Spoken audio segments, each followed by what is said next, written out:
Hey guys, it's Emma, and I'm back today for you with another video.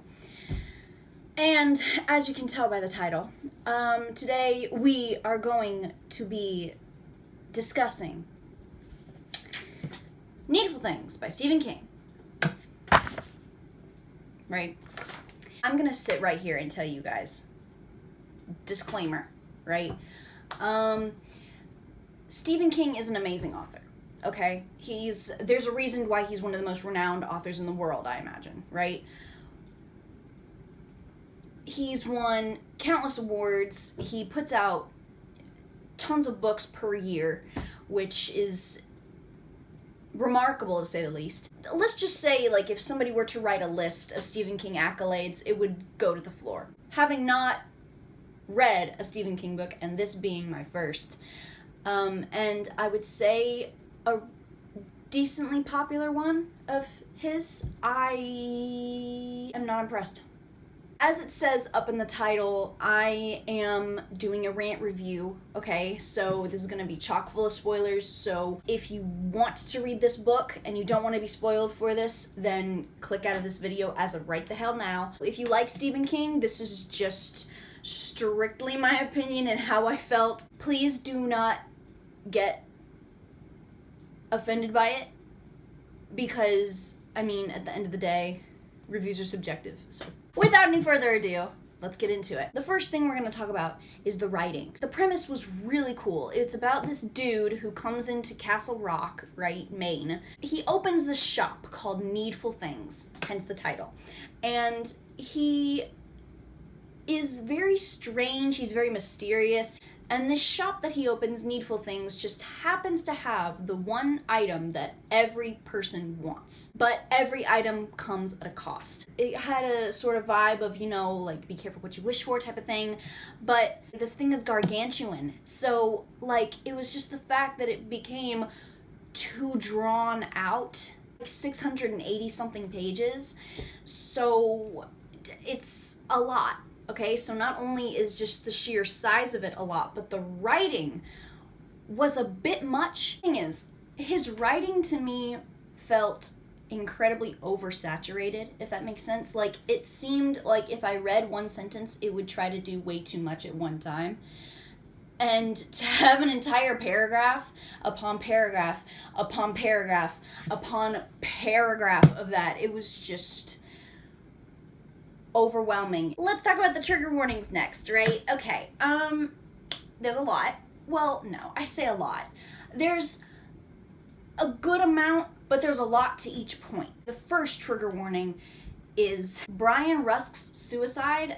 We have this little character, his name is Brian. He's such a sweetie. He's 7 years old, and he blows his brains out with a shotgun, right? The second one is the slurs. I can understand, you know, contextually, the use of a slur being logical, but the hard R makes a few appearances here and there. There were even some ethnic slurs towards Irish people that I just didn't see coming. Then my third trigger warning that I would put towards this book is, as you get through the book, the deaths slide more and more towards gore / torture porn, if I'm gonna be honest. Shock value, pretty much. For example, there's a dog that gets stabbed 3 times with a corkscrew.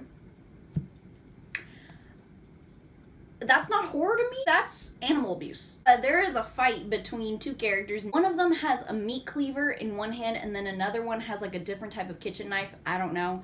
But then they get to like in the middle of the street and they're just circling each other. And I swear to God, if you had just put in like Western whistle music and a black and white filter over the entire thing, I would have thought it was a Clint Eastwood movie. The fourth trigger warning is the analogy, trademarked. It is on page 273, if you would all like to listen closely. What would he think of that word, embezzlement? Screaming off the pink violation slips again and again, screaming like a woman being raped in the middle of the night. Steve, you're a multi-million-dollar author. You're telling me you couldn't come up with a different analogy? Like, I'm sorry, maybe I'm sensitive, but that puts such a bad taste in my mouth. Why would you use a rape analogy? You have a wife and a daughter, dude! How do you not like, second guess putting something like that in a book, and therefore if you second guessed it, why would you still put it in there? And then it had to go through Stephen King's mind, and then it had to go through an editor's mind, okay? It went through two people's minds. Why did that not get stopped? Okay, let's talk about the character descriptions. Honestly, the character descriptions differentiating between how men are described and how women are described is the exact same thing as to how they're described in adult fantasy novels written by men, which is honestly a little sad. Side note, male fantasy authors that don't know how to write women without describing their boobs and their hourglass figure at least twice, lock that up, please. Thank you. So the men in Needful Things, right, you can identify them by their hair color, their eye color, their weight, their height, right? The usual things. The women, you can identify them by their bosoms and swells. I was a Wattpad girl in middle school and a little bit through high school, okay? So I know pretty much every way, shape, and form that somebody can say that they are attracted to somebody, right? I have never in my life just read swells by itself, okay? I've seen the swells of her breasts, right? I've seen that. I'm okay with that because it's logical. But just swells by itself, that just sounds so strange. Why would you rate that? The only thing character-wise that I'm gonna talk about is the fact that they were all pure idiots. I understand they're all under a spell because of what they buy from Needful Things. But it got to be so idiotic. Speaking of moronic, my least favorite trope is the miscommunication trope. Just talk! Communicate! If you think he did something wrong, tell him. Because otherwise, Mance is just gonna be in the dark, not knowing what the hell he did wrong. Meanwhile, you're gonna be over here butthurt, steaming about what you think he did, when really he didn't do it, and he's wondering what on earth he did, and you're not telling anybody anything. So character-wise, I don't have that many. I really don't have anything good to say other than Alan Pangborn is the best character. Now for the ending. Okay, the ending was an unsatisfying ending to an already unsatisfying book, okay? The ending was just the icing on the cake. Nothing is resolved. Gaunt gets away.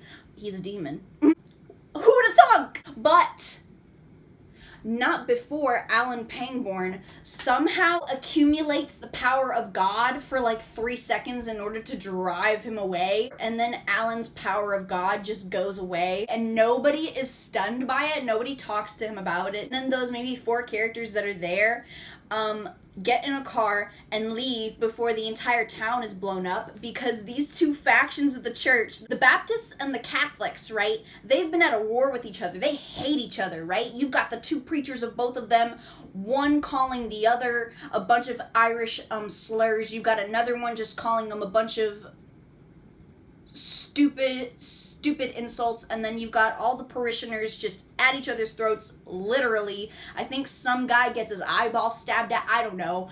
It's a whole big clusterfuck, dude. You've got everybody killing each other in absolutely over-the-top ways, and you've got the town that's set to blow up, and then the police officer, Alan Pangborn, just grabs the 4 people that's with him and drives out of the town, not even trying to help anybody else, just getting out of the way, and then Castle Rock just blows up, literally obliterating everybody in the town. And that's where the book ends. And you know what? To be quite frank, I couldn't be happier because, in my opinion, I overstayed my welcome in Castle Rock, Maine. Rant aside, I gave Needful Things by Stephen King 1 star. Everything was just laughable.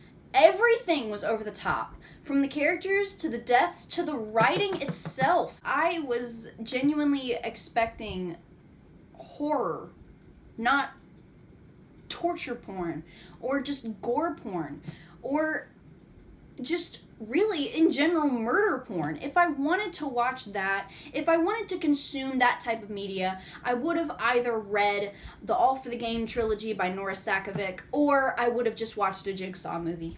There are so many critically acclaimed books by him. Pet Sematary, The Shining, It. Like, what happened here? I was so disappointed by this book because it was my first time reading Stephen King, and I was thinking, oh my gosh, this is one of the monsters of the entire literary field. I was so shocked that somebody of such a critically acclaimed caliber, such as Stephen King, wrote.